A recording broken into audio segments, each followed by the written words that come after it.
What is going on, everyone, and welcome to the Fantasy Football Hub YouTube channel. Today I'm joined by FPL Salah midway through Game Week 31 to preview Game Week 32. Abdul, another very quick turnaround this week, and we're recording this obviously on Thursday before the Liverpool game and the Chelsea United game. Liverpool-Sheffield United. I'll say the full fixture for to show respect to Sheffield United, but not so much FPL options. But yeah, a few players still to go. Despite that, a solid green arrow, my friend. It's been all right. I mean, Foden's hat-trick yesterday kind of put a bit of a dampener on things. I got rid of him 2 weeks ago, so it wasn't as bad as the people who actually got rid of him this week. So there is that kind of silver lining. But I had like a full house of clean sheets. I've got a double Arsenal and double Bournemouth clean sheet. Still got Darwin, Palmer, and Salah to go. So it's been an okay week. I'll probably be hoping for obviously Liverpool to lose their clean sheet, and then I'll it will be a good game week. But yeah, and a lot of rest on Darwin starting as well. I know by the time this video goes out, the Liverpool match will be over, but at the time of recording, we don't know if Darwin starts, and that's a big one for me this week. Yeah, you never know. Hopefully the video will be out before the games come out, but yes, I think you're after a 5-1 really, aren't you, Liverpool? And then a Chelsea clean sheet as well to probably go. But yeah, I mean, you've had a few decent weeks, nothing crazy, but back-to-back solid weeks that have now warranted a very respectable rank for this time of the season with a lot of chips still to go. How do you feel generally about the season so far? I mean, for a period, you seem pretty you were trying things, playing your way. It wasn't really working. Now I feel like you're kind of getting rewarded, perhaps. Yeah, I mean, I do feel there's a lot of decisions, like, kind of 50-50 decisions that kind of didn't go my way. Running up to here, and it was quite frustrating because I was like, I wasn't ranked really badly, but I wasn't ranked too well, and I was kept kind of, it was like just basically stagnating. But the last few weeks, yeah, have been pretty good. I've broken into the top 100k in Gaming 29 for the first time this season. So hopefully, I'm in an okay position. I've got the bench boost left, and I've got the wild card left. I'm hoping, that's gonna give me like a big boost up the rankings, when I use them, and of course, the game weeks in between. But I'm generally okay. I think I could have been a bit higher, but I think what's kind of separated that is, I guess a bit of luck, and I'm starting to get a bit of the rub of the green now, coming into the end of the season. So a good time to get a bit of luck at the end. Okay, let's move into your team for Game Week 32. I think the main thing that I just want to come to straight away is captaincy, because I feel like this is the toughest captaincy decision that we've had in quite a long time. So where are you thinking right now? Yeah, it's tough. Like right now, it's on Son. Right, but okay, and I've got the vice on Palmer. I just think it is tough. It's because Son, Salah, Palmer, all great options. Haaland as well now, because I mean, got rested midweek. Yeah, rested Haaland. Wow. Yeah, I know was not expecting that, but the fact that he never came on at all, I don't know. I mean, I think I'm gonna really I think we really need to. I don't know if there is going to be a press conference before Game Week 32, but I think we really need to like listen to what Pep's got to say about him in case it's an injury or a niggle or something, because it's not normal for him to bench Haaland. Even when it's a tight turnaround, he's the one who's always played. So yeah, I mean, if Haaland's okay, if he's fit, then he's a captaincy contender as well. And yeah, and I think this week will be split, and I'm glad it's one, because at this kind of time of the season, it's always quite template in terms of the captain picks. It's good to have a week where there's going to be at least a three-way split, I think.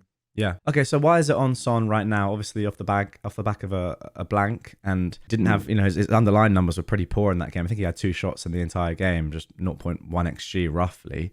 Forest at home though is a bit of a different kind of proposition than West Ham away. Yeah, I mean, look, it's Son, and it's a good home fixture. And we know that these players, they're not going to return every game. They're not going to score every game or assist every game. So just one of those. Spurs haven't failed to score in one league game this season. So they've scored in every single game they've played. So I mean, they've got that kind of attacking nature. But then at the same time, he's got penalties. But then Palmer is pretty much, you can make the same arguments for Palmer. Great fixture on penalties, nailed for 90 minutes. So I think it's tough between them two. Salah's in there as well. I mean, the only reason why I think I'm a bit skeptical or wary of Salah is it's against Man United, and it's just Obviously it's a good fixture for them from an attacking sense, but it's just that Man United fixture that could go any way. It's like, it's a big game, it's a big occasion, and the reverse fixture in the season was 0-0 as well. So there's always a bit of doubt in these big games, whereas I think, probably Son and Palmer look a bit more assured. Yeah, I don't have Son, so obviously not an option for me personally. And I am leaning towards Palmer. I was just looking back through his recent games, right? Like the last 10 games or so. And in pretty much every game where you'd say, okay, I would expect him to get some points here. He's got points, a lot of double digit hauls. It's only been against like the top 6 sides and sometimes away from home where he hasn't got points since like game week 10. Or well, a little bit further on than that. I don't have the exact game weeks in front of me and his points in front of me, but it's been. I was just looking back through it last night. I was very surprised with how consistent he's been. He's been I think that's awesome. the main thing. He's been so consistent, so many double-digit hauls. Yeah, he has, and he's honestly he's like a £9 million player, Yeah, right, FPL wise, and he's just been fantastic. I think a lot of people have been put off captain him in previous weeks, due to his price. Like, yeah. it's like a psychological thing where you just see his price at £5 million, you think, nah, I'll captain the £10 million player. But yeah, I mean, he's a great option. I can't really pick. I think it's really close between Son, Salah, and Palmer. See, the one thing that's kind of putting me on Son as well is that I can't remember who it was, but I saw a poll on Twitter, a captaincy poll for this week for Gameweek 32, and Palmer was winning by quite a margin, and Son, Really? yeah, yeah, Wow. and Palmer and Son was actually second or third. So I'm thinking this is a great opportunity for Son owners, like to kind of make inroads here, because if like firstly, like a lot of people would have got rid of Son last week as well. Kept Foden, and those judging by the captaincy polls as well, it doesn't look like he's that highly captained. I think that if I had Son, I would definitely captain him. I think he is the best captain option this week. I think it's the best fixture. I mean, say what you want about Sheffield United away. That is obviously a great fixture, but I think Forest at home for Spurs, that combination there is Yeah. the best. I'd be shocked if obviously Forest are coming off the back of a good result, but Yeah. the defense away is not good, and we know how prolific Tottenham are at home. You said about them not failing to score in a single game, Yeah. and at home they do score a lot of goals. Yeah. The only downside I'd say from Son is that if Richarlison starts, Yeah, then that he'll be in the left wing. But look, he can haul from the left wing. That's where he's usually plays. Like when Harry Kane was there, and he still was hitting double digit, for goals. It's just the fact that obviously when he plays that as number 9, he's a much better option, FPL wise. But yeah, if Richarlison comes back in, I think you've got like what 15 minutes, 10 to 15 minutes yeah, this game yeah. week. I still don't think it's a guarantee that Charlton starts, right? Because of the tight turnarounds, but there's obviously a higher chance than last week. Yeah, I completely agree with that. Okay, let's talk about potential benching decisions you have. A few here actually. I kind of want you just to walk us through. Let's start with the goalkeepers. Dubravka's actually predicted to score more points this week than Neto. What do you think there? I'm just going to play Neto. Really? Okay. Yeah, I'm going to go with the clean sheet odds again. I'm glad I stuck to my guns this week and played the double defense. But yeah, this Newcastle are just so bad, Jack. It's like they're. I mean, look, I would say though they were quite unlucky to not keep a clean sheet against Everton Yeah. because they got a penalty.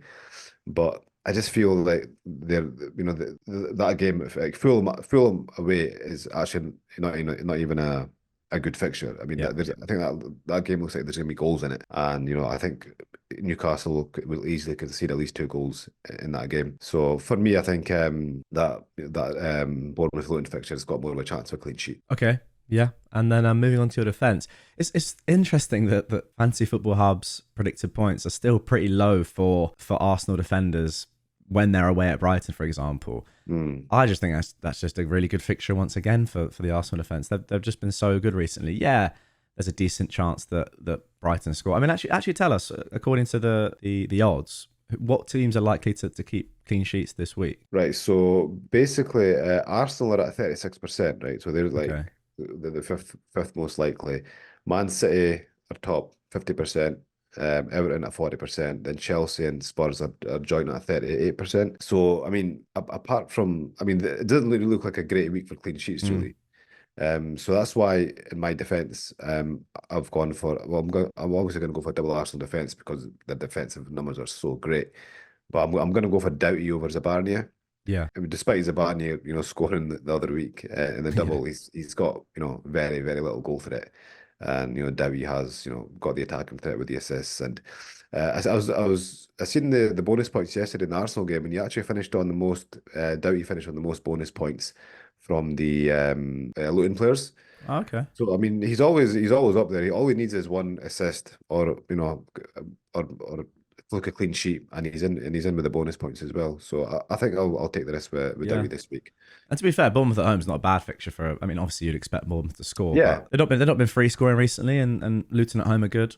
Yeah, yeah. I mean, I for definitely play them. Luton, they're not Yeah, going to get many better fixtures than Bournemouth at no, home. no. And then the last kind of, I don't know if it's a headache, and obviously we're gonna have to wait for news here. But Saka is missed out on the last game completely.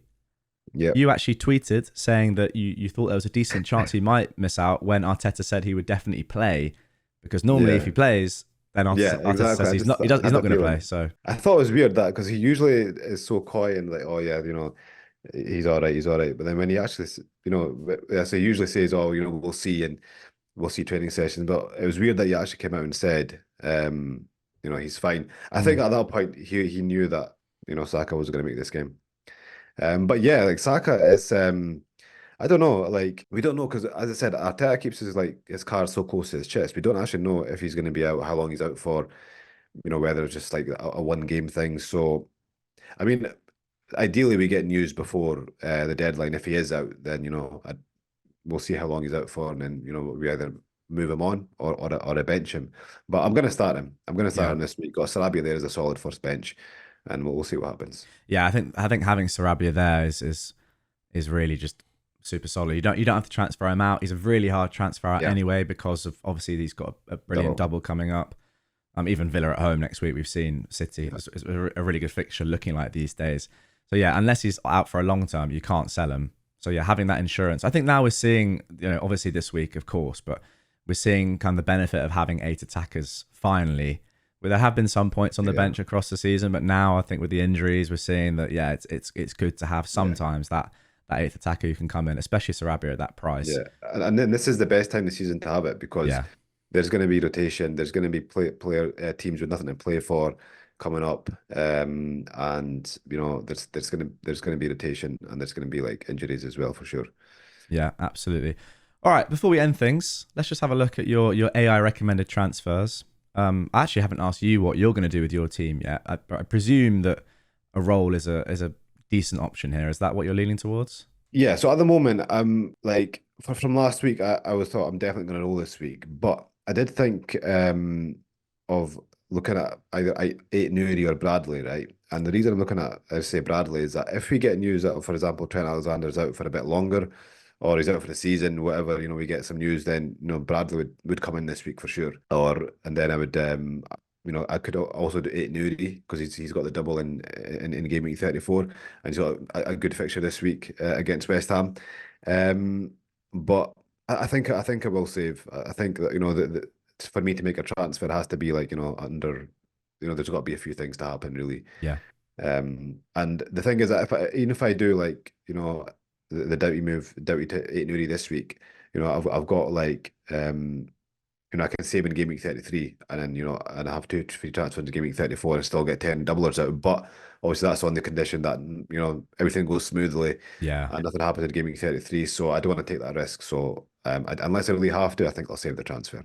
yeah. That is your alternative option this week, according to Fantasy Football Hub's recommendations, is to bank. The recommendation is actually to get Aït-Nouri in, which Is it? is yeah. It's It's for Taylor, tempting. which I'm not sure about. I think I would do it for Doughty as well, just for money reasons. I don't think money's going to be that much of an issue though, really, before you look to wildcard. Yeah, actually, to be honest, I probably would do it for Taylor, Yeah, thinking that because in gaming 34, I'm going to get rid of Son anyway yeah, for Eze. So the money isn't going to be a problem. Then it's a wild card in gaming 35. So yeah, that was a bit of an oversight for me. But yeah, I would do Taylor to eight Nuri, bench Doughty, and then take it from there. But well, there you it's go. tempting because he's really really attacking. Yeah, I mean, he does look great. He does look great. Yeah. And I would love to. Yeah, he's in all my plans for 34. I don't think I'm gonna. I'm like you. I've only got one free this week. I think that I'll probably roll just because if anything does happen, it could change everything. Yeah. I'm not sure it's worth using that transfer, but I would love to get him in. And I think this could be a good week to do it as well. I think the fixture this week is really good. Yeah, that is. So there you go. You're aligned with the recommendations for once. It's good to see. Yeah. It's good to see. Guys, if you would like to get your own personalized recommended transfers for Game Week 32, as you can see on screen, sign up to Fantasy Football Hub down below. And yeah, you can see if what you're thinking lines up with the AI. Abdul, that's going to do it for this one, mate. Thank you very much, as always. I hope the rest of the week is good for you. We'll see what happens tonight. And yeah, good luck in Game Week 32 to all of you as well. Cheers.